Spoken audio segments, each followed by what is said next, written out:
Madame, mademoiselle, monsieur, bienvenue à Métro News. Voici les principaux titres qui seront développés aujourd'hui.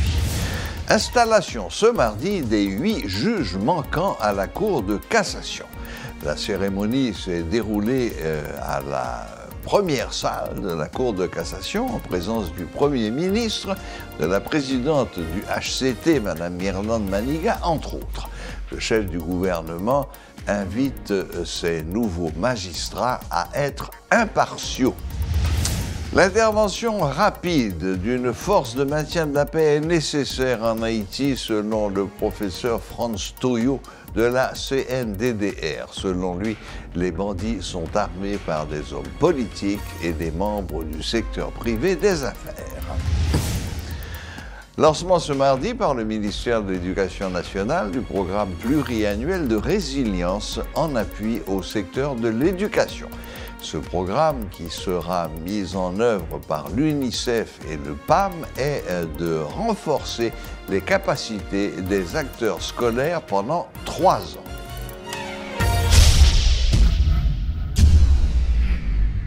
Abonnez-vous à notre chaîne YouTube Métropole Télé pour regarder toutes les rubriques de Métro News.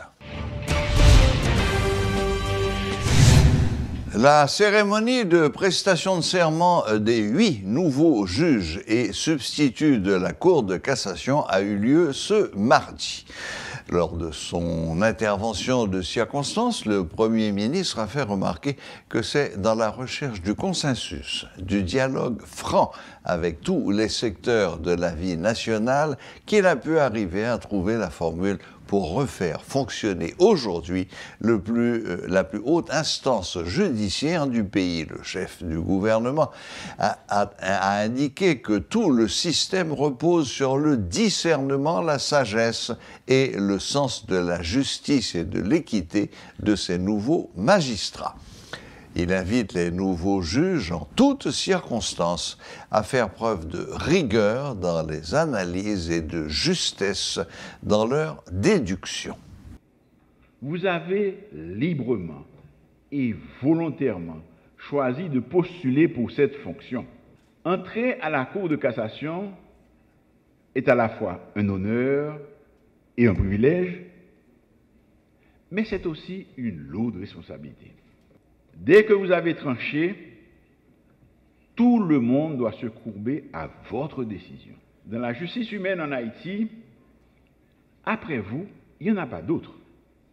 Ce qui signifie que vous n'avez pas le droit à l'erreur.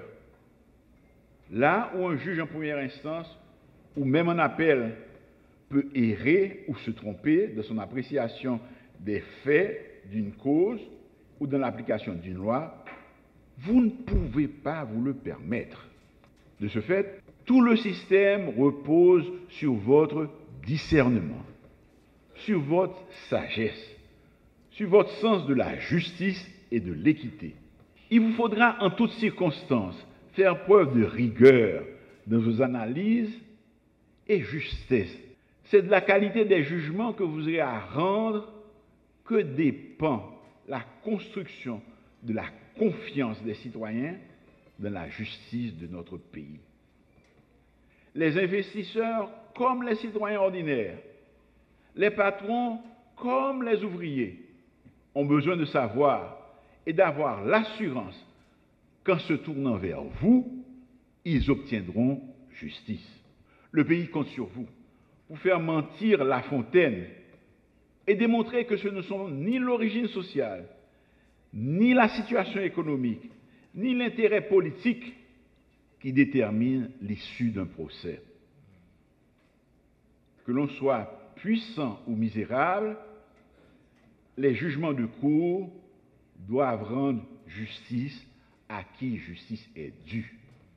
Je ne vais pas m'aventurer à vous prodiguer des conseils sur la manière de faire votre travail de juge suprême et de prendre vos décisions. Votre formation, votre expérience vous y ont préparé. Cependant, je vais vous dire ce que, vu de moi, le peuple haïtien qui nous regarde aujourd'hui attend de vous. Il attend un comportement exemplaire,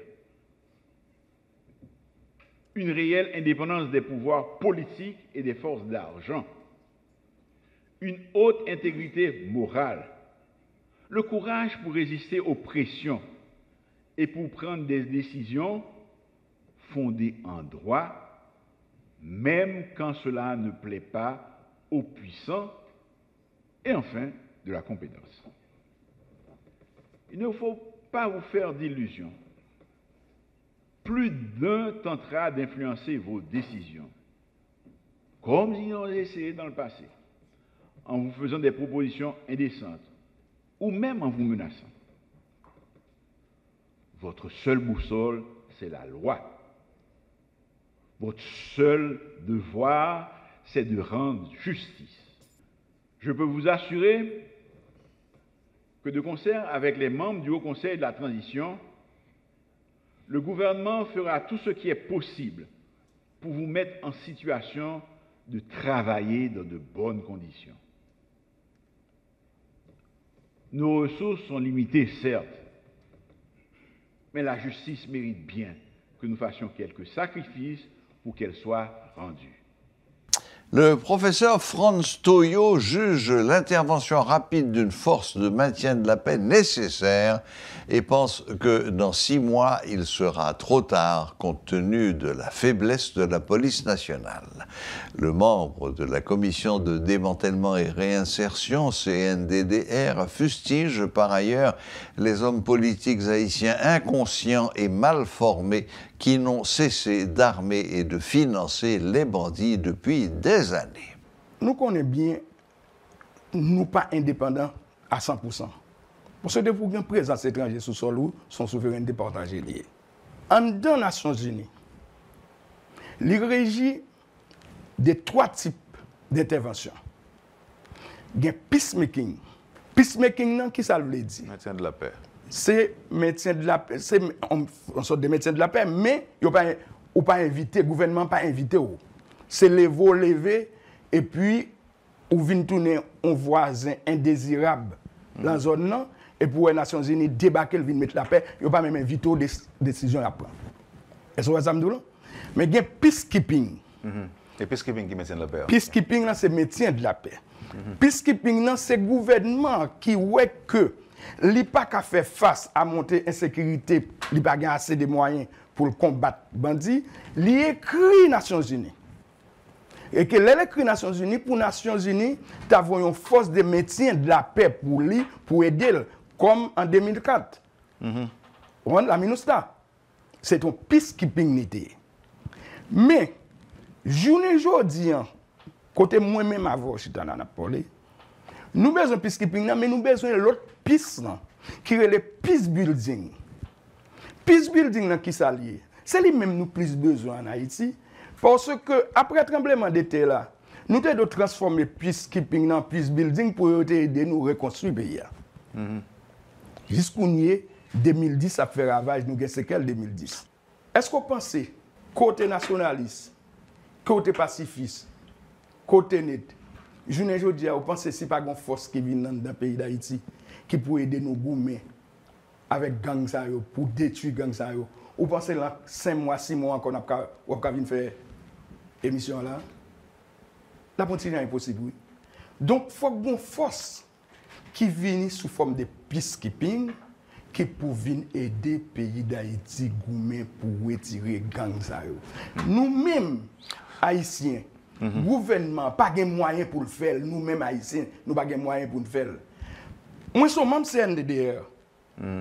Moi, j'ai un diagnostic sur l'évolution et la sécurité pays. Moi, j'ai une cartographie côté gang a évolué et qui j'ai évolué. Qui moyens vous mettez pour évoluer. Vous pensez que avec petit bout de Galil, que PNH là, il est capable de combattre gang? Qui sont ouais? N'est-ce terrible? C'est plus que terrible. Parce que n'est-ce pas pour compte. C'est-à-dire? Il y a des gens, des grands potentats qui derrière. Politiciens? Politiciens. Qui fournissent aux âmes. Jusqu'à présent? Qui fournissent aux cartouches. Jusqu'à présent? Même fait sanction, ouais là, nous t'avons dit faire sanction en font bagaille. Sanction pas faire rien, non, on brise ça. Parce que nèg yo gen moun tout. Yo gen moun qui connaît, yo gen moun qui connaît tout. Yo connaît sanction son effet administratif lié. Li beaucoup phase judiciaire beaucoup effectué. Eh bien, nèg yo ça fait. Yo toujours continue à faire comme vendre bandi aux armes, vendre bandi aux cartouches. Ah, mais faut que nous joignons en temps pour nous mettre pays à sous pause. Parce que moi-même j'ai participé à la réunion CARICOM, délégation CARICOM dernièrement. Ça m'a tant de représentants politiques qui ont dit nous pas prêts pour nous mettre pays à sous pause pour nous avancer ensemble. Non? Ça, on t'a dit comme ça? Nous pas mettre nous d'accord sur rien. Devant étrangers.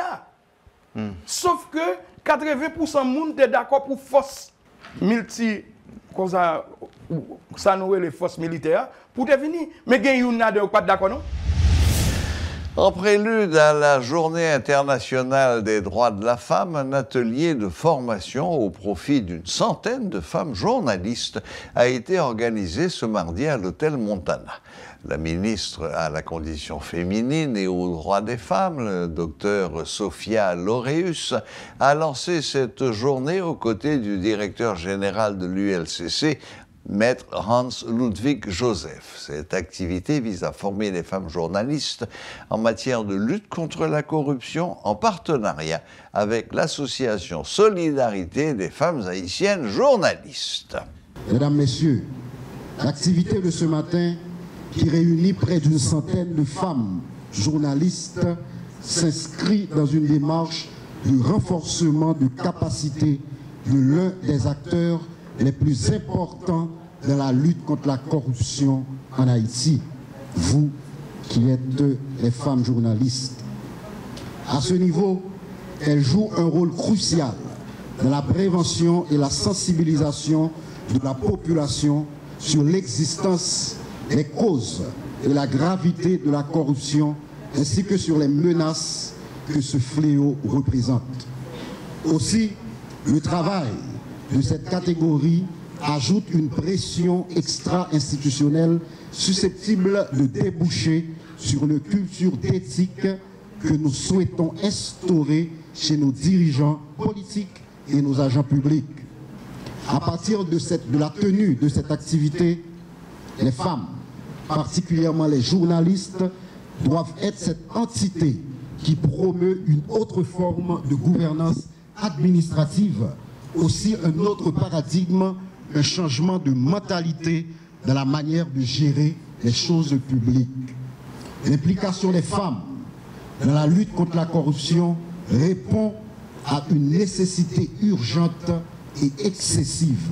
Dans des sociétés comme la nôtre, où les femmes sont au quotidien les principales responsables des enfants, par exemple, elles sont davantage en contact avec les services publics d'éducation ou de santé, les exposant davantage à la corruption dans l'accès à ces services. Je voudrais profiter de cette période de célébration de la Journée internationale des droits des femmes pour encourager l'implication de ces dernières à la grande conduite nationale contre la corruption. Les initiatives anticorruption doivent donc s'assurer que les femmes soient habilitées à participer à la conception, la mise en œuvre, la supervision et l'évaluation des politiques et des programmes régissant la distribution des ressources et l'accès aux services sensibles au genre. La lutte contre la corruption, dis-je, doit être accompagnée d'une volonté délibérée d'impliquer les femmes, car les effets spécifiques de la corruption sur le genre sont peu susceptibles d'être identifiés et donc traités. À cet effet, le ministère à la condition féminine et aux droits des femmes se propose de travailler avec l'ULCC et toute autre institution étatique et non étatique pour approfondir les connaissances sur les formes spécifiques de corruption dont les femmes sont victimes, notamment la corruption sexuelle. Créer des mécanismes sûrs que les femmes pourront utiliser pour dénoncer la corruption dont elles sont victimes. Informer et sensibiliser les femmes sur leurs droits. Sensibiliser toutes les composantes de la société sur les formes de corruption liées au genre.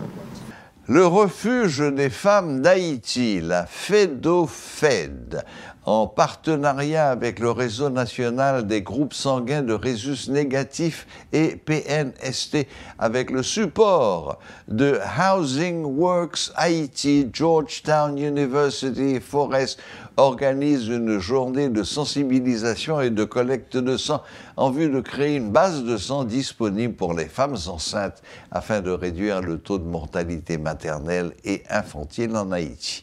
Cette banque de sang, au nom du refuge des femmes FEDOFED, sera enregistrée à la Croix-Rouge et à la RENAG 100, disponible pour les femmes enceintes et les enfants de 0 à 5 ans. Suivez les explications de Madame Novia Augustin, présidente de REF Haïti et de la FEDOFED. Nous remarquons que dans le pays, nous avons trop de femmes qui mourent dans la question accouchement. Les mesdames sont enceintes à l'hôpital, les ont besoin de sang pour accouchement, il y a toujours des difficultés. Et ça t'a interpellé nous en tant que leader d'organisation. Nous t'ai dit nous, si vraiment nous travaillons avec femmes, il y a des problèmes qui sont trop spécifiques à femmes que nous supposons chercher un moyen pour nous adresser ces problèmes. C'est la raison qui fait aujourd'hui, nous connaissons mois de mars, c'est mois femme, nous profitons de mois ça là pour nous lancer une campagne de sensibilisation et de collecte de sang. Nous commençons aujourd'hui dans le local Fosref, Pétionville. Et très bientôt, nous allons faire dans Croix des Bouquets et les zones environnantes. Et nous-mêmes pensons qu'aller dans tous 10 départements pays pour nous sensibiliser mesdames sur la question de collecte de sang, ça te vient dire qu'en tant que femmes, nous connaissons que nous tous cas enceintes à n'importe quelle heure, nous tous cas font accident dans la rue, nous tous cas avons plein d'autres problèmes. Nous ne pouvons pas laisser dans la période côté nous avons problème pour nous courir chercher sang, mais nous voulons une banque de sang qui est la même sous nos fédérations, que n'importe femme dans la fédération, bien n'importe femme vulnérable dans le pays qui a besoin de sang. Yo connaît que yo capable d'entrer en contact avec la fédération pour joindre sang qui est disponible là pour yo. Je pense que tout le monde doit bailler sang parce que monsieur yo doit bailler sang plus tout parce que yo gen madame parce que un seul garçon a bien 5-6 femmes enceintes pour lui. So li mieux pour garçon en bailler sang. Ça veut dire garçon tout le temps nous ka bailler sang jeune. Parce que depuis moun en santé, moun n'a pas de problème quelconque, nous encourager au bailler sang. Depuis moun à partir de 18 ans jusqu'à 65 ans, li capable bailler sang. Depuis moun n'a pas gagné aucune maladie dans sang qui pour empêcher le bailler sang, nous encourager le bailler sang. Pour normalement, nous n'avons pas de problème sang, nous avons besoin au moins 70 000 pochettes de sang par année. Et en Haïti, nous ne pouvons jamais arriver à collecter 40 000. Ça veut dire que nous sommes toujours dans la difficulté pour nous joindre sang dans l'heure où nous avons besoin de sang. Et ça fait que l'heure où nous avons besoin de sang, il y a besoin de 3, 4, 5 pochettes de sang pour joindre sang ou même pour joindre le service qu'on a besoin. So, nous-mêmes, pour nous pas dans ce genre de situation, parce que dans REF Haïti, nous toujours dans la prévention, dans la bataille pour nous assurer que nous-mêmes, pour femmes, nous avons une quantité de sang qui est disponible pour femmes pas de problème sang. Au moins, ça nous a offert pays, dans la bataille pour mesdames gagner, en attendant que l'État lui-même joue un rôle pour permettre que mesdames joignent l'autre service qui concerne eux-mêmes. Le ministère de l'Éducation nationale, à travers l'Office national de partenariat en éducation ONAPE, a procédé ce mardi au lancement du programme pluriannuel de résilience en appui au secteur de l'éducation. Selon le directeur général de l'ONAPE, l'objectif de ce programme, qui sera mis en œuvre par l'UNICEF et le PAM, est de renforcer les capacités des acteurs scolaires pendant 3 ans. Il sera financé à hauteur de 11,8 millions de dollars par une organisation dénommée Education Cannot Wait, a fait savoir Hervé Boursicot. Des soutiens inestimables, lesquels ont permis de boucler la pénible pour son support inconditionnel et son coordonnateur de pôle, Maurice Joseph Job, pour sa solidarité et sa générosité. Un remerciement océanique au ministre Nesmi Maniga. Et gagnant, je voudrais saisir cette occasion pour vous associer aux honneurs des lauréats. Votre ouverture d'esprit de gagner un grand pari dans une année particulièrement difficile. Vous avez combattu pour faire respecter le droit à l'éducation.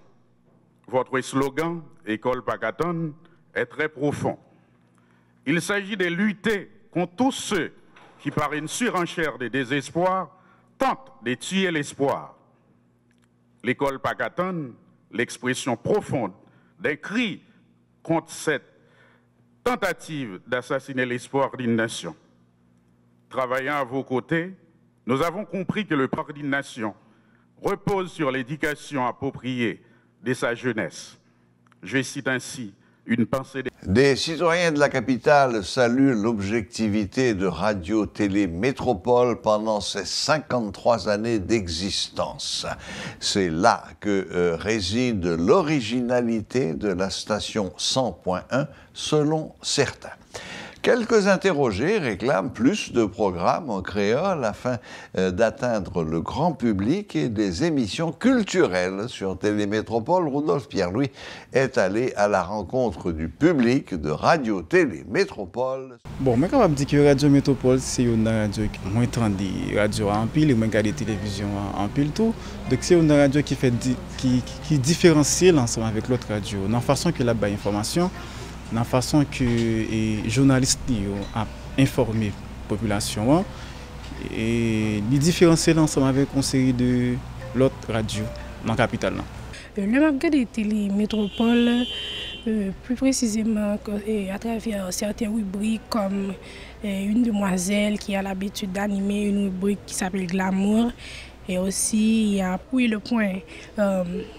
Parfois, quand je ne fais rien, et aussi l'émission passe, j'ai l'habitude de jeter un coup d'œil. Et aussi, il y a certains films que la télé produit, donc c'est vraiment intéressant. Concernant les critiques, ce sont des critiques positives. J'encourage la télé à continuer à faire son travail dans la société, à parler de l'actualité du pays. C'est vraiment intéressant pour les gens ainsi que pour les jeunes. Pour tout dire, moi je choisis Métropole parce que de manière visible, Métropole gagne une sorte d'éducation à la Kaili et qui gagne un rapport social la Kaili et qui aide les gens à apprendre plus et de manière plus professionnelle. C'est ça qui fait que moi je Métropole. Ensuite, moi je suis un passionné de Métropole. Et un souhait pour Métropole, donc il y a un peu basique et un peu simple. Je dis pour Métropole toujours exister. Je souhaite que les continuer sur même lancée et pour aller même plus haut que Jean Quellier. Donc, j'aimerais que pour Télémétropole faire la une partout. Pour au lieu que c'est insécurité qui fait la une, pour Métropole prendre place là pour que les soit un exemple pour la société, pour tout le monde qui grandit, etc. Et parce que je chercher c'est un coup c'est dans Métropole même jeune et tout un coup pour me mettre plus argument et gain le point et tout rêve moi c'est pour me journaliste et ça veut dire me toujours prendre plaisir dans regarder des débats dans suivre barrage et puis moi mes film tout et Télémétropole toujours à bail film et puis radio a toujours instruit moun, li pas seulement for former moun et c'est toujours un plaisir moi m'a regarder. Télémétropole est différent après dans quelques et circuit sale après l'autre côté tout et puis toujours à passer ou toujours à voir télé ça parce que les gon façon les différentes de tout ça l'affaire. Et qui émission au pire mais soit dans radio bien à télé? Glamour, Timijo, Anetidoura. On attendez à regarder Radio Télémétropole d'ailleurs c'est station radio télé favori. Pour qui ça c'est Métropole que choisi? Tout d'abord c'est étudiant en journalisme multimédia, en Mos Communication. Je voulais un journaliste à l'avenir. Rêve moi c'est travailler dans Radio Télémétropole parce que c'est une station qui gagne une très très bon renommée et qui gagne des émissions très très normales. Ok, ça me pas trop apprécié d'abord, c'est le fait que nous coupons, comme si nous tellement programmés bien, que nous coupons partie ça qui intéressait maintenant pour nous bailler ça dans la programmation. Ok, mais qui sont appréciés même? Sérieux. Sérieux? Oui. Voilà, la boucle est bouclée. Merci de nous rester fidèles et à la prochaine, même heure, même chaîne.